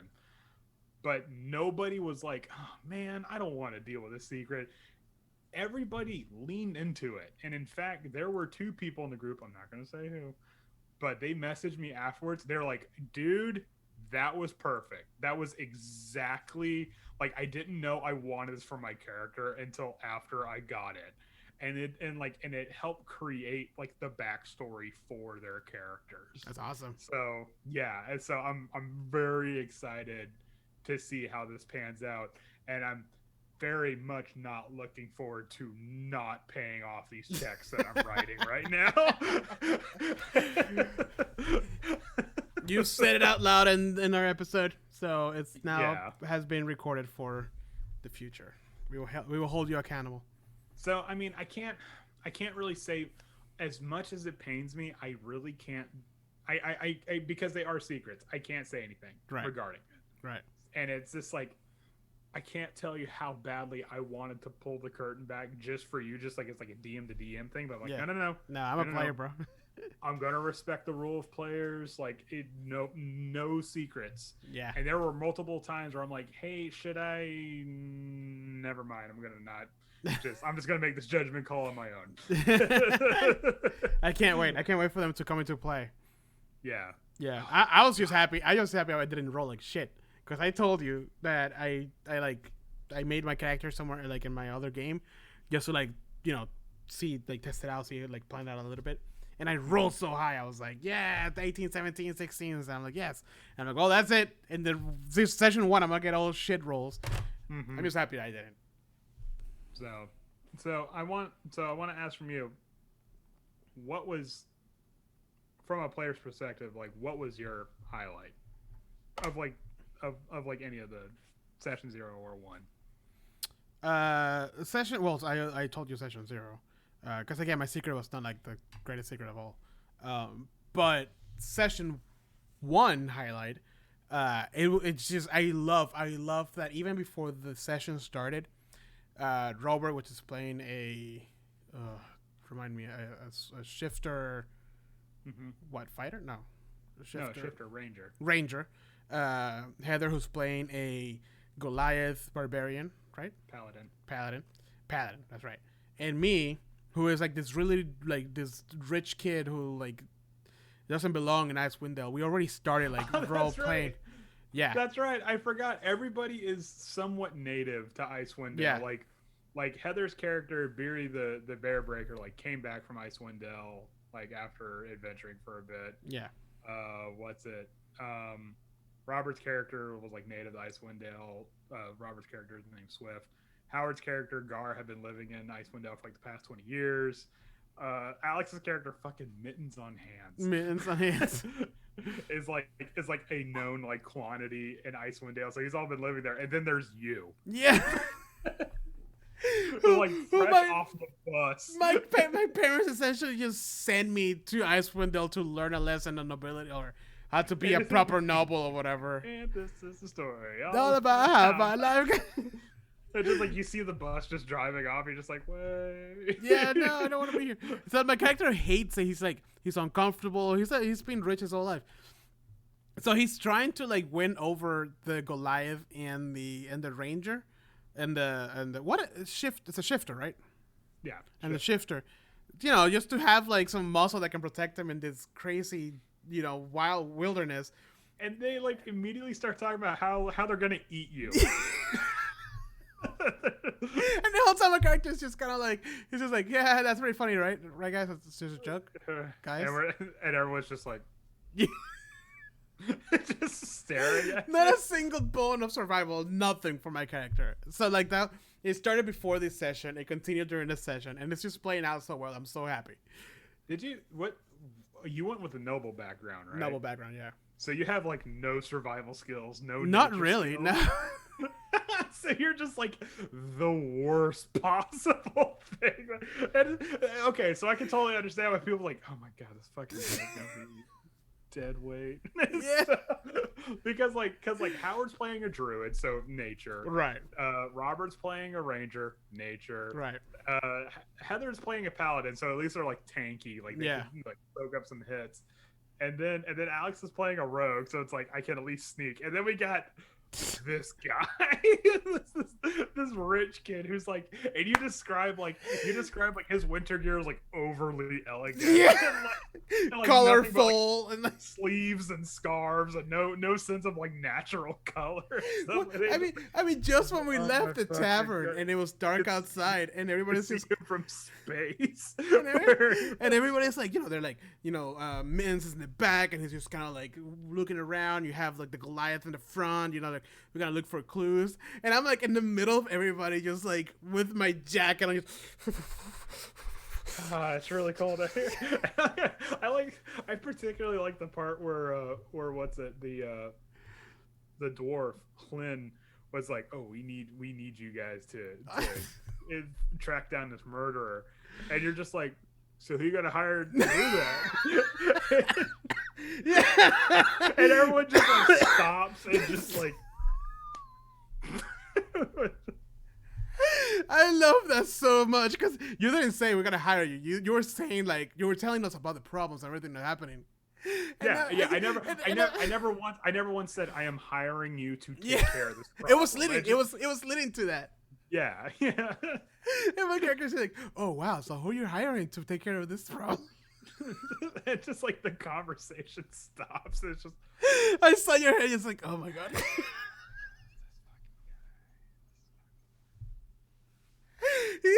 He's so cool. Okay, there's a lot of room for improvement, and I hope it pays off. It's just. I would just imagine Swift was probably like, oh my god. Oh my god, I gotta be stuck with this guy. That's what I'm talking. That was my highlight for the whole fucking game. I wouldn't be the least bit surprised if like Mittens on Hands, Beery, and Swift are like starting a Deadpool for you. Like, so I would. No, they said it out loud. They were talking about how long I was gonna. Oh, did they really? Yeah. They're like, I'll give him 2 sessions. That was a part of the conversation. I'm like.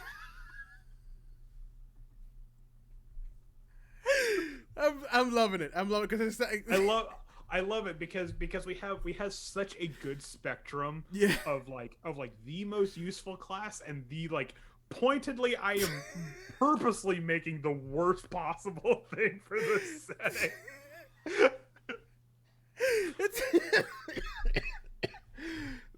I told you I didn't want to optimize my character for this. No, and you know what? Hats off to you for intentionally screwing yourself over. I think the most. Oh, excuse me. Hold on. I think the most like optimized thing I have is that I'm a blood dragon thing. Yeah. So I have fire. I can like breathe draconic bloodline. Yeah. So I can breathe fire. So that's like, I just imagine at some point there'll be like a thundra and like the whole like, oh, excuse me. Like they can't make a fire.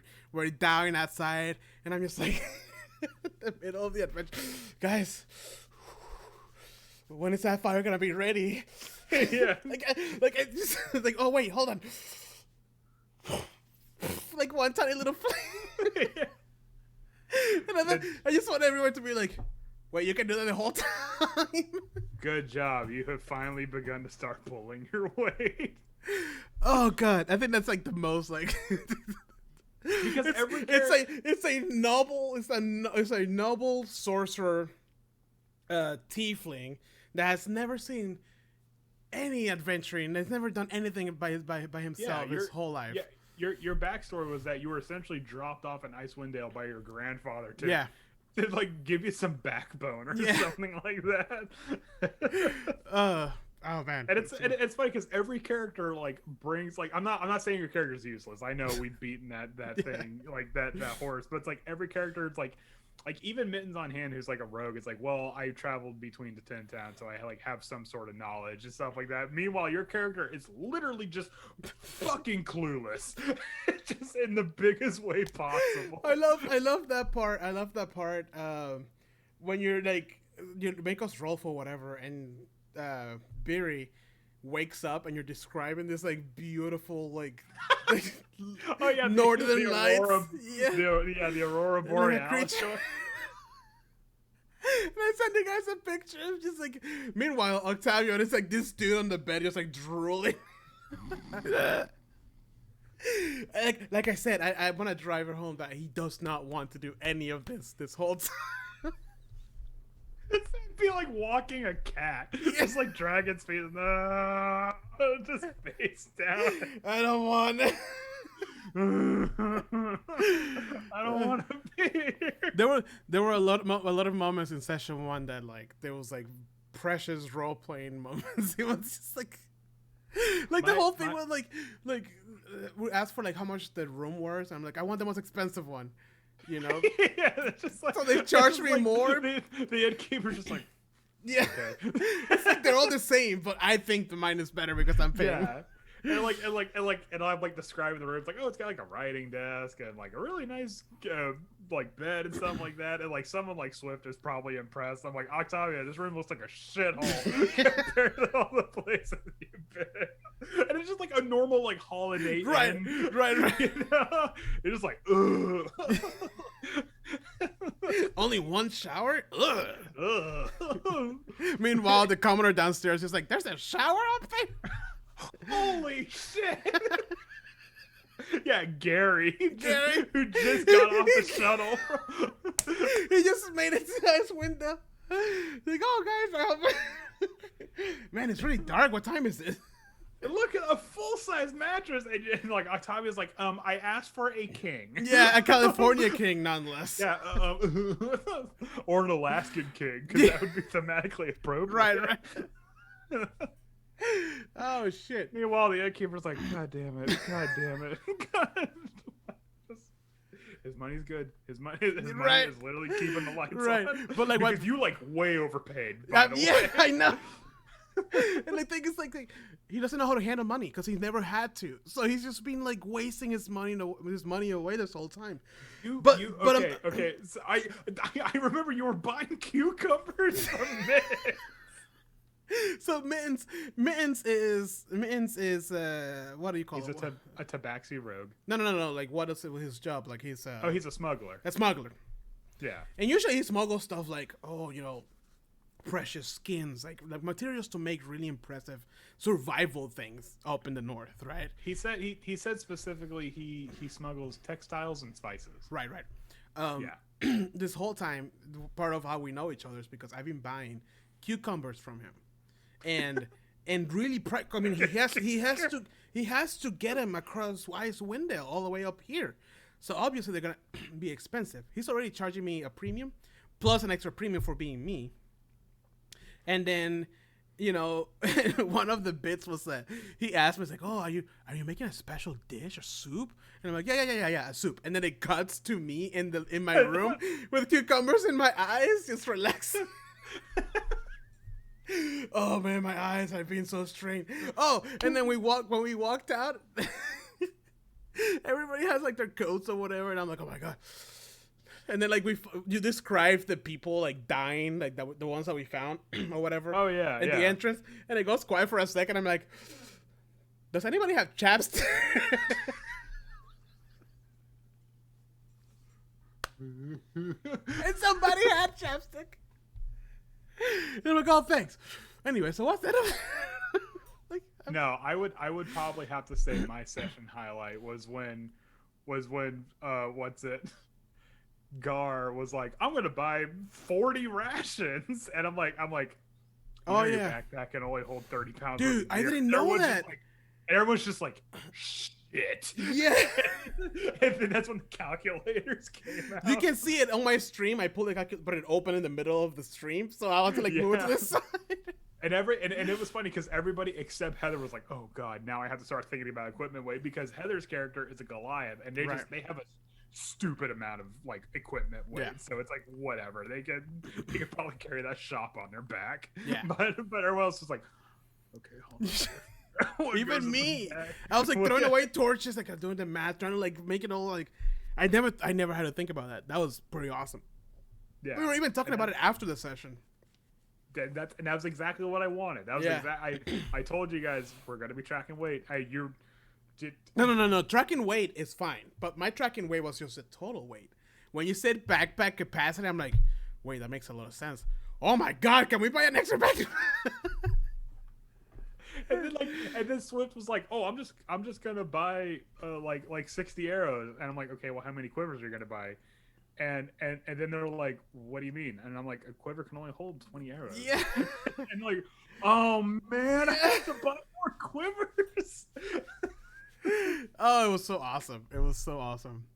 Oh gosh. That session went by really fast, but we did a lot of shit. It was funny because it went by fast and you guys did stuff, but it also like barely touched the tip of the iceberg. There was a lot of like introductions and role playing. I mean, there was also like a lot of like new campaign sillies. Right. Just laying all that stuff out. So yeah, I can't wait for the next session because I think like session 2 is gonna be like the main, like the actual, you know, when things start rolling. Because now we know that Octavio is a rich kid who's annoying and doesn't want to be outside. We know that Swift is tough Russian, you know, and you have Beery being the tough paladin. Like we set those roles already, so I can't wait to just like move forward. It's gonna be awesome. Yeah, and I feel like session 1 was probably like the opening credits. Yeah. Right. When it ended, Icewind Dale title came up. Yeah, that's what I imagined. Yeah, the world's longest opening title sequence. But then session 2 is when things actually kind of start to pick up. Yeah. So I'm very, very excited, and you know what? I'm not gonna say anymore because I'm writing checks my ass can't. Yeah. Cash, so I'm just. Fuck. All right. News, Andrew. You have any news? News. What is in the news? Dark Alliance came out. Yeah. Okay. So you said Dark Alliance came out, and then you just sent me a text that says "What a shame" or something like that. It was, the release for Cyberpunk. Mm-hmm. Yeah. That? Yeah. It's well, not as bad, but like there's a crazy frame rate drops. Like it doesn't run smoothly. The gameplay is a bit not repetitive and boring. It's not to the levels of Avengers, Avengers the game, but it's very disappointing in the sense that it doesn't feel like you're powerful. Like it was a pretty funny skit that the guy did because he hits it, and the guy he hits like a goblin. The goblin just sounds like, and then he hits the floor and it's like, like little things like that. Just everything just feels off, and like they describe it as you go through the mission, you hate it, you end the mission, and then you recover all the loot that you got, and you go through it, and you get really excited until you realize that you're gonna have to go to another mission. Yeah, there's definitely room for not improvement, for patches, I think, because the gold is there. It's just covering a lot of shit. It just needs to be cleaned up. That's really it. But it was disappointing because, like, first of all, it's not like there was a huge hype for it. I don't know why they had to release it in such a state. It's just what the gaming industry is doing now. Just releases the games half-assed and people still buy them. And then hope they can fix it later. Post. Yeah. Yeah. The good thing is that it doesn't seem like it's gonna be. It doesn't seem like they're gonna add what do they call it? The games as a service. Like the Destinies and the Avengers of the world. Like it's not that. It's definitely a single player adventure game type situation. You can play with other people online, of course, if you want to, but it's not like, you have to grind the levels up to get the best weapons or whatever. There's none of that. That's good at least. So at least there's that. However, the thing that gets me excited is that there seems to be a promise of couch co-op for it later. But I mean, the game, people keep saying like it looks good. The cutscenes are amazing. The gameplay, when it's running smoothly, it looks amazing. it just feels off. Like like when you're hitting with a big hammer, it doesn't feel right. It doesn't have that smooth,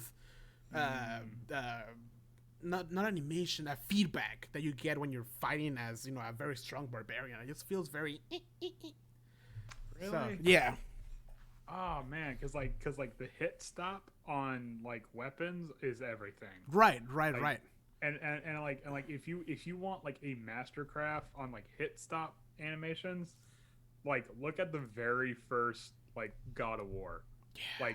Like when you hit an enemy and it freezes for like that split second, you're just like ooh, like you get like that really good. Yeah. So it really is little, and it's like it's not even it could be the greatest crafted game, but if it doesn't feel good, like if it doesn't feel good to play, it could be the world's worst 9 out of 10. Yeah, and like a lot of like when you look at the gameplay, like not the ones that they approve, the one that people are putting up, like you're a big barbarian with a hammer and you hit a goblin and the goblin just doesn't even move. It's just you hit it and it's like doesn't flinch, nothing like nothing. It just attacks you back. It feels like it was a turn based at one point and they made it like live action, but it's not. So it's like kind of like just really limp feedback. Yeah. And when you're playing the ultimate heroes of the Forgotten Realms, it should feel like the ultimate heroes of Forgotten Realms, like epic fighting style. I know it's lame, but look at freaking Kingdom Hearts 3 or 2. Look at Kingdom Hearts 2. How ridiculous it feels, like all that action happening at once. Yes, it looks like a mess, but it feels great. There's none of that here. It should be like you hit a goblin in the head with a hammer. It's like, right, and then like the goblin goes flying a couple of feet. It doesn't even have to fly. You just like as long as it reacts to it, like flinches or like his head moves in the same direction, anything. Is it like that kind of like not Morrowind? What am I thinking of? Like Elder Scrolls, like Oblivion, where like you hit him and the guy's like and then like he just keeps swinging. Worse. Oh man! Because I remember, Skyrim, I kill a lot of people. I feel great. Like, it wasn't like the greatest animation ever, but it felt good. But that also came out in the PS3, so you're like, okay, that's true. This is a huge world. Yeah. There's obviously limitations even on PC. So it's like, but like in this day and age, come on, man, you can pay for a little bit extra animation. Yeah. So like I said, man, the gold is there. It just needs polishing, and I hate it. And people are saying don't buy it right now, even though it's cheap. It's $40. Even at $40, it's not worth it because it doesn't feel good. It's there, it's awesome. Like if you find it at a steep discount, buy it. You'll have a good time, especially if you like Dungeons and Dragons. But at $40, brand new game, it's all like wait a little bit until it's patched up. So that's a shame. But so that was Dark Alliance. I think the other piece of news we wanted to talk about was, if I remember correctly, that there are 5 new settings coming to Dungeons and Dragons. Well, it seems like from the article, it's 5 books regarding settings. Yeah. Because they said that there's going to be 2 brand new ones. Yep. 2 classic ones, and then one that they've already went over. Yeah. Which do you think that's Van Richten's Guide to Ravenloft? I don't think so. Yeah. So because Van Richten's Guide to Ravenloft, like it wasn't like Curse of Strahd wasn't really like a book on the Shadow Realm. It was just like this one specific area. Like it was very much tailored towards an adventure, not like a world building thing. So I don't think Van Richten's Guide to Ravenloft was the one that they said was going to be something they went over before. Right. So this whole thing stems from Ray Winninger. He tweeted with settings update. As I've mentioned on a couple of occasions, there are 2 more products that revive classic quote unquote settings in production right now. Each of these products is pursuing a different format you've never seen before, and neither is digital only. These are new print formats, so that's good. So at least it's not like man, I can't think right now, like an article or anything, Yeah. And then he says, in addition to these titles, and he says, as I mentioned in the dev blog, we develop more materials that we publish, so it's possible one or more of these last 3 won't reach production, but as of right now, they're all looking great. Which, man, I wish I could go into like Wizards of the Coast and see what they're working on, because it's so exciting. Because the All thing right. the thing is that people were thinking that it was gonna be just another MTG or Magic the Gathering setting, but the speculations are flying right now. And when they say 2 classic settings, honestly, I think Greyhawk might be one of them. Greyhawk, Greyhawk's probably a really safe bet. Yeah, That second one, that could be anyway. Dragonlance. Dragon. I'm probably just that'd be the next safest bet is probably Dragonlance because it's 2 very much like sword and board fantasy, like very tailored towards what 5e's going for. Because everything else, like you have Spelljammer, you have Dark Sun. They already did Eberron. They might be expanding on that, but everything else that D&D has done is very like starting to get out there, and I don't know how much outside the comfort zone Wizard of the Coast is going to get with 5e. Yeah. I would love it if they pull the rug out from underneath us and do say it's Spelljammer, so we can have fucking space adventures. That'd be awesome.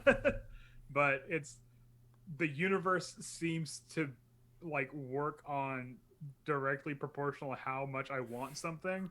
So the more I want Spelljammers, the least likely it's gonna happen. So just don't want it, dude. I don't. I stopped wanting it. I hate But it. I It's the can't- worst thing ever. I say I don't want it, but the universe knows in my hearts of hearts I want Spelljammer. So Yeah. So yeah, I mean that'll be pretty exciting to see because honestly, when they release Magic the Gathering thing, and again, we need to have an episode about it. Bring Robert in and just have a conversation. But like Magic the Gathering stuff just doesn't excite me. It's just very yeah. I mean, like it's like the Guildmaster's Guide to Ravnica. Like I was like, oh okay, what? Oh, it's Magic the Gathering. yeah. They're like immediately just like. Yeah, exactly. So hopefully they'll hit with some some good classic ones. I am curious as to what the 2 brand new settings are because we've kind of touched on this and there might be a sort of like world ending like cataclysm Yeah, that's like gonna happen in Faerun, yeah, like touching on like the monoliths and stuff like that. Yeah. So there might there might be something to that. Like maybe like the next adventure would be like the catalyst for this. that'd be pretty epic. Yeah. That'd be pretty awesome. So It might be. and then that's when they bring out 5.5e with an expanded monster manual. I don't want to change. No. Giants can do more than throw rocks. Wizards, you cowards. Sold. But yeah, well, that's all the time we have for you guys today. We almost hit 2 hours for this one. I know. So thank you everybody who joined us. I think we have some people online right now watching us. Kevin, if you're with us still, thank you so much. Abe, I know that you were on the stream as well. Robert, if you're there, Chris and Michelle, thank you so much for listening. We are going to be live tomorrow with our session 2 of Rime of the Frost Maiden. And as a reminder, that is a weekly stream that we do unless something happens, of course, but for the most part it's all every Wednesday. I'm doing this new thing now on our page at Talk About Opportunity on Facebook that I'm making an event, so if you guys want to be notified ahead of time, make sure to say that you're attending the show, so this you get the whole big old stream when it goes live. But it's usually at 6:45 to 7 on Wednesdays. So make sure to join us to see us live, and we appreciate everybody who comments on our videos. But also, please listen to our podcast shows on Spotify, Apple Podcasts. Listen, really anywhere that you listen to podcasts, and leave us comments, leave us a rating, tell us what you think. What do you think the commoners of Ferrum do? If you don't like our ideas, tell us how we can improve. Just give us some feedback. We love feedback. Yeah, it doesn't matter how constructive or critiquing it is. Or disconstructive. Yeah. Just let us know somebody's listening. But yeah, with that, you guys have a wonderful night, and we'll see you all in 2 weeks on this podcast. So thank you. We'll see some of y'all tomorrow. On a weekly basis. In the frozen tundra of Icewind Dale. Icewind Dale. Let's see what would happen. Who's killing these people? Is it Mittens on hand? Maybe. It's kind of pointing that way for some reason. Yeah, right? And I realized, like, oh, shit. Yeah. Like, all the clues I just love the Mittens was just like, is it me? Looking at his hands. Like, that moment of realization was great. I was like, oh my. like, oh shit. It's like there's someone going around Tin Town just killing people with a knife, and everyone's just like, just turn really looking- slowly towards Mince. it's just like, oh, because I'm the rogue, right? All right, guys. Y'all have a great night, and we'll see you all on our next show. So, thank you. Bye.